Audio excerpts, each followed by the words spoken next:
Okay guys, so this is part 2 on a wee bit about how I went about cycling the tank and a few other points and tips or whatever you like to call them. And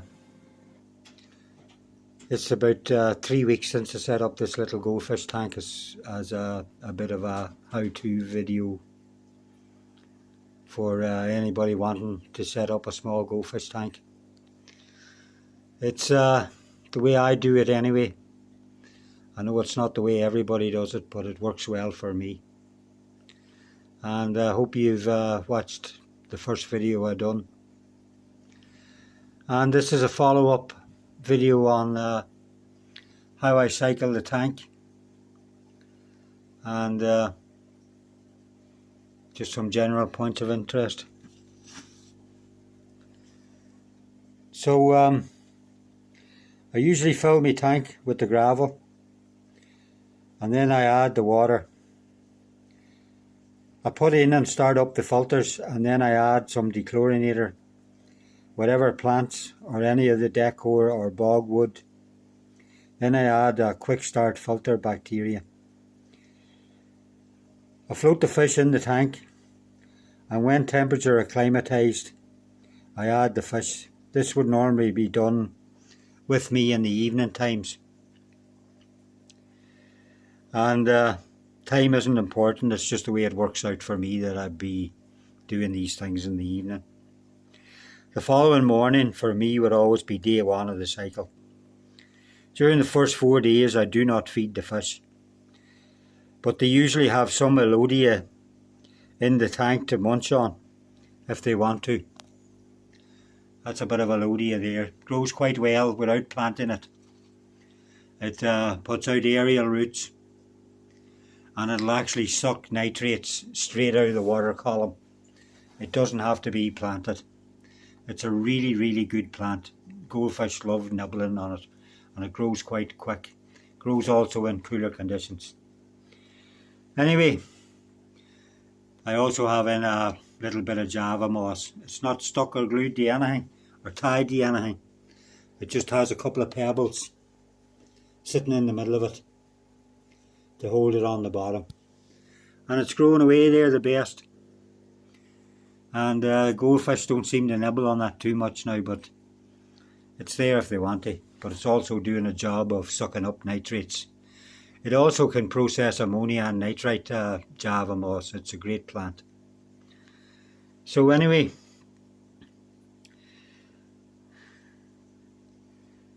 I don't feed the fish anyway for the first 4 days. It's important to feed the fish very sparingly during the cycle stage, because I'd never intend to clean the filters during the cycle stage unless it's absolutely necessary. So I usually plan to change 30% of the water on day 2, day 4, day 6 and day 8. Then I add some more quick start filter bacteria on day 2 and on day 4. So that's 3 doses of quick start in total. I always use a dechlorinator like Tap Safe when topping up.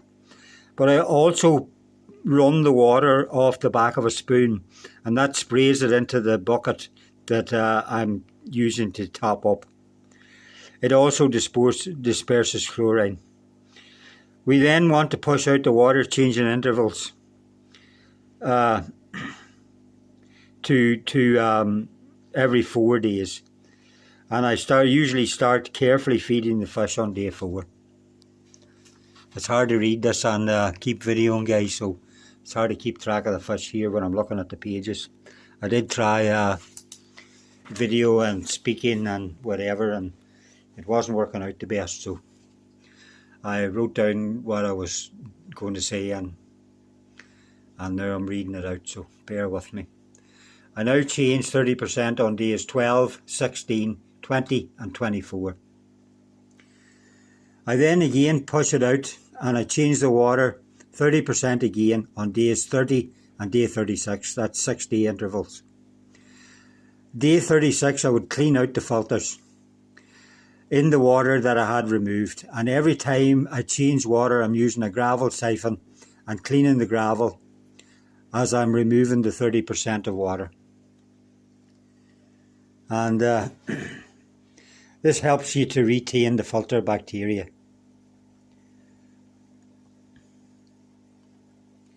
I would normally then go to weekly water changes, 30% every week.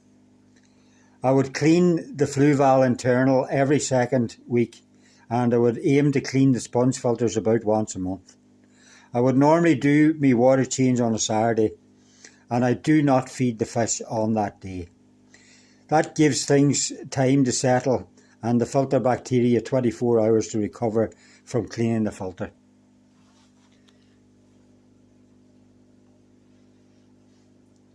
It's important to note here that this and all the cycles that I do,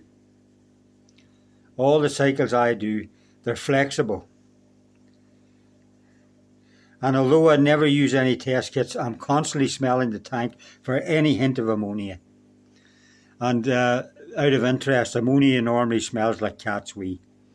And looking at my fish for any signs of stress. One of the first signs things are not as they should be is usually the fish are timid. They may be acting normal, but when you go to the tank, they dart away to the back or the bottom. Goldfish should always come to you, to the top, looking for food when you're near the tank. If they don't, something is wrong, and it's time to take action.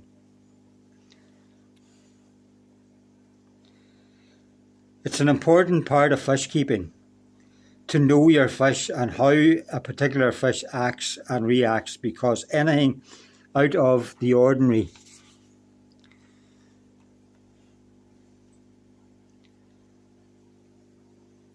is usually a sign your water isn't what it should be. The reason weekly water changes are important to goldfish, even after your tank has finished its cycle. Okay, we've already mentioned in the other videos about goldfish releasing hormones into the water that will stunt their growth. But it's not the only cause of stunted goldfish growth. Nitrates and other chemicals and poor genetics can also stunt your goldfish. This is one of the main reasons when you buy 3 or 4 goldfish at the same time and you feed them all the same food, they never seem to grow the same size or at the same rate. Unfortunately, it's often the case in store-bought fish that they have likely been stunted even before you buy them. Poor breeding and exposure to nitrates and other chemicals in their first few months of life is the main factors in stunted goldfish. And all we can do is our best to keep our goldfish chemical free while we own them. And keep them in a low nitrate environment. So even if you're testing your tank water and your water is perfect, 0 ammonia, 0 nitrates and 0 nitrites, your goldfish are still releasing a hormone. And when sensed by your fish in the water, they realise that they are in a small environment and they actually stunt themselves. This is the main reason to do your weekly 30% water changes in a goldfish tank. Even if your water parameters are all okay. Anyway, that's basically it, folks. I don't know whether that all makes sense or not, or what the story is, but any questions you can post in the comments. And I'll try my best to answer them. And good luck and happy small goldfish aquarium keeping. If you haven't seen the other video, this is a tank I set up 3 or 4 weeks ago now. I can't actually remember without looking back. And it's a 3-foot tank. It's branded as a 106 litre tank, 106 litres. It actually contains, because I measured the water going in, it contains 65 litres. But I have a very deep substrate, 3 to 4 inches. I have 2 good bits of bogwood. It's running with a fluval 3 and a large sponge filter. I normally don't add an air stone because the sponge filters normally would adequately oxygenate the water with the sponge filter. But this is a double air pump, so I stuck a big air stone on it anyway. It's a nice effect in a tank. It does no harm. Good oxygen and good surface area. Surface agitation never hurt anybody. There's a wee bit of tannin still leaching into this tank from the new bogwood, but I like tannins in a new setup anyway. I already mentioned that in the other video.